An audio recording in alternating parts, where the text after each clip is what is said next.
The following podcast is for informational purposes only. The hosts of Hope Matters and HopeMatters.Life are peer recovery specialists sharing lessons learned from lived experiences, research, and psychological training. These podcasts are not intended to replace treatment from mental health professionals.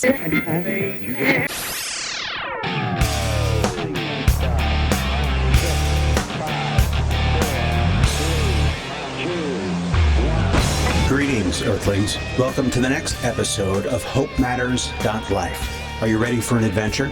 Well, pack a lunch, put on your spacesuit, and buckle in, because we're about to blast off to a planet we've always known in order to find hope we've rarely noticed. We call this episode Blast Off to Inner Space, and it starts now. Welcome to Hope Matters, right here on HopeMatters.Life, where hope brings health. Welcome to the next episode of HopeMatters.Life. I'm Louis Cruz. And I'm Jamie Joy. Jamie and I are both mental health peer recovery specialists and founders of this podcast. Long before entering the field of mental health, Louis wrote a story that teaches how past traumas can impact our perceptions of reality and what we can do about it. The allegory explores how negative experiences can twist our perceptions of the present, warp our predictions of the future, and leave us feeling ill-equipped and hopeless. These traumatic experiences can be unfortunate events, overexposure to negative news about unfortunate events, or other significant scenarios. Once Louis started working in inpatient and outpatient settings, he shared this story with countless clients who reported improvements to their lives once they applied the lessons. Now it's your turn. Perhaps it will add clarity to your life as well. Now, since we designed this podcast to be an exciting journey for the mind and the ears, we recommend that you pick a safe place and then listen on headphones, earbuds, or on a stereo system you like. Then enjoy. And if you know others who will appreciate the message, share this podcast on social media and elsewhere. Why not? It's free. You can also subscribe to our YouTube channel and other streaming sites so you can keep up to date on past and future HopeMatters.Life podcasts that inspire hope. Before we begin, we'd like to know what you think of our show. Please send any questions or comments to HopeMatters.Life@gmail.com, or you can call us at 305-707-HOPE.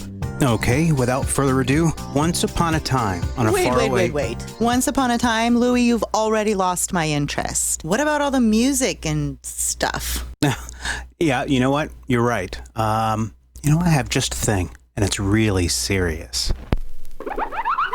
Once upon a time in a faraway planet... Louis, this is a space story, not a circus act, right? Yeah, I'm just having a little fun. Okay, here it is. And here we go.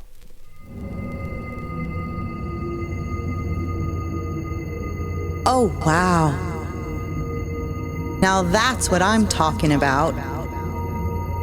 And listen to my voice. Echo. Where are we? Well, we're on a planet. Not Earth? No, not Earth. Ooh.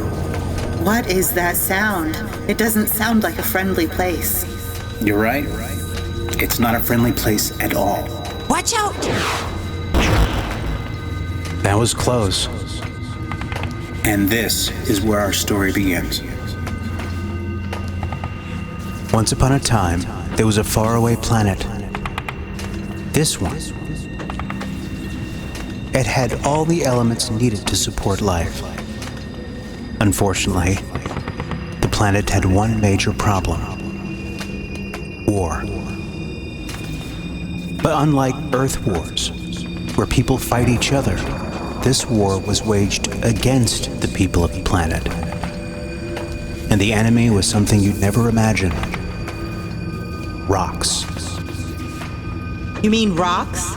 Like stones and boulders? Yes. Needless to say, the rocks of this planet were unlike any rocks we've ever known. The alien rocks on this planet could think, they could act, and they could hate. And what they hated most were people. Hence, an alien war on the planet that raged for centuries. Wow, that's intense. Yeah, it is. Do you see that house over there? The little one in the field? Yes. The contents of that house are the subject of our story. Okay. Within that small house is a family of 4. A mother, a father, and 2 children. For years, the family lived in constant fear of the rocks. Oh, those poor things. There's fighting all around them. Exactly. But there is hope. Right now, as we speak, the father, who's a scientist and a mathematician, is finishing up an escape plan. You see, they want to leave that planet and never return again. Well, how do they plan on doing that? A spaceship. And tonight, he'll finish his calculations, put the finishing touches on the spaceship, and he and his family will escape that planet forever. What will they do then? Well, then, they'll search for a new place to call home. A new planet. Cover your ears. I think they're about to take off. Okay, here we go.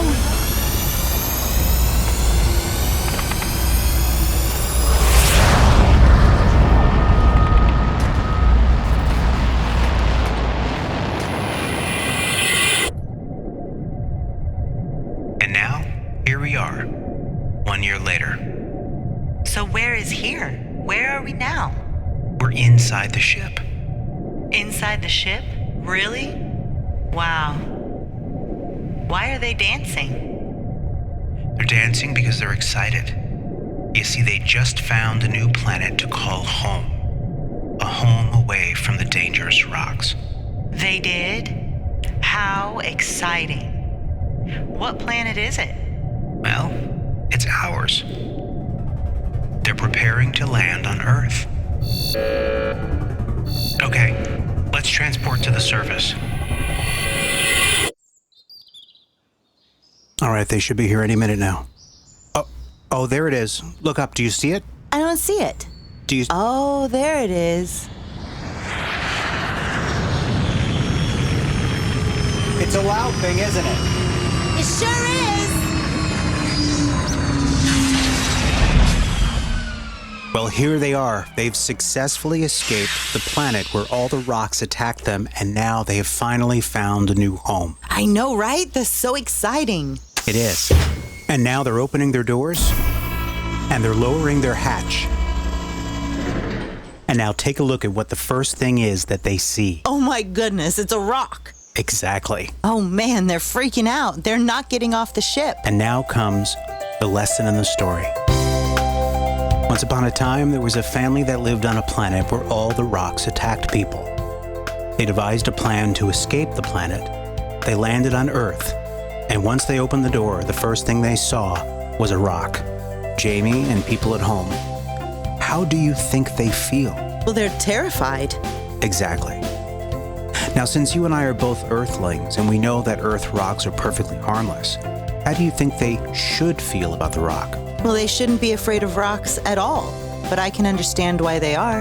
Yeah, so can I. That being said, since the rocks are safe, but they're afraid, who would you say is controlling this moment? Well, I guess their fear is. I would say so too. I would say their memories of their past are shaping their expectations of the present, and their expectations are louder than their ability to see this moment. Now it's time for the first curveball. Let's say you were standing right beside the rock. What could you say to them as they stood in the doorway to help them understand the rock is safe? I could just tell them that the rocks on Earth are safe. That makes sense. But in the end, sometimes words are just words. I mean, if you had come from a planet where rocks were deadly, would you trust a stranger who used words to calm you down? Well, in this situation, probably not. Okay. But the truth is that rocks are still perfectly safe on Earth. What other things could you do to help the family see the truth that they're safe? Well, I guess I could pick up the rock, or I could kick it. Ah, brilliant. So you would help them abandon their internal fears by allowing them to watch you interact with the physical environment. Yeah, I guess I would. Outstanding. Now, have you ever lived your life like the family has, seeing life not as it is, but rather as you were? Sure, I have. And now it's time for curveball number 2. So now let's say you're playing both roles. What? You're standing on the ground, surrounded by life as it is, and you're also the family standing on the ship, afraid of life as it was. In fact, you were the family all along.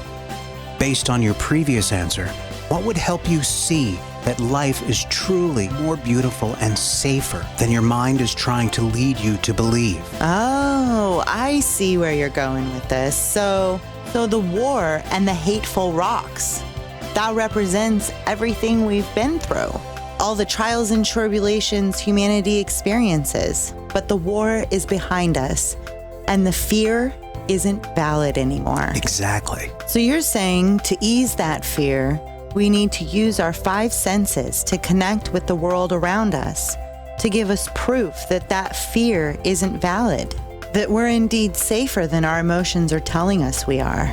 Precisely. That physically interacting with the truth of reality would get our ideas about the world and the world itself on the same page. Our connection to the truth will set us free. We call it mindfulness. So, when unhelpful emotions informed by our past creep into our present, just breathe and listen.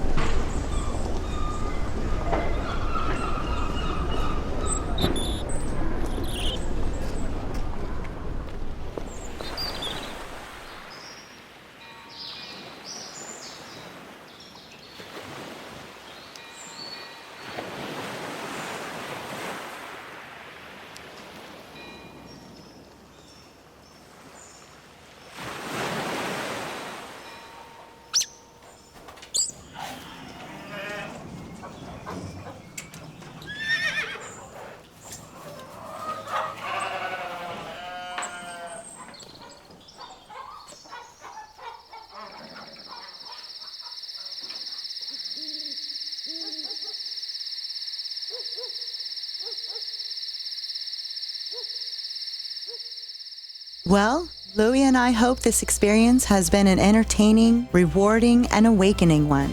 Adding hope and happiness to your daily life is a mission of HopeMatters.Life, and we provide it to you free of charge. If you have found even an ounce of value in our podcasts and would like to keep us afloat, we would be honored to provide you with a gift that brings hope. For a humble PayPal donation as little as $15, we will send you a beautiful hand-painted rock that was crafted by our very own Jamie Joy. She's an accomplished artist, so each rock is stunning and one of a kind. In addition to being a gorgeous reminder of lessons learned in this podcast, you can also use it as a feast for the senses that can help you rediscover your peace when your thoughts go aflutter. Simply click the link in the description to get started. Once your donation is made, email us the transaction number and your mailing address to HopeMatters.Life@gmail.com. We will then mail that artwork right to you. If you are unable to make such a donation, don't worry even a little. Our podcasts are intended for people just like you, because we are people just like you. So as long as HopeMatters.Life can stay afloat, we will continue offering free podcasts aimed at bringing hope to your life right now. That's because here at HopeMatters.Life, we believe that hope brings health.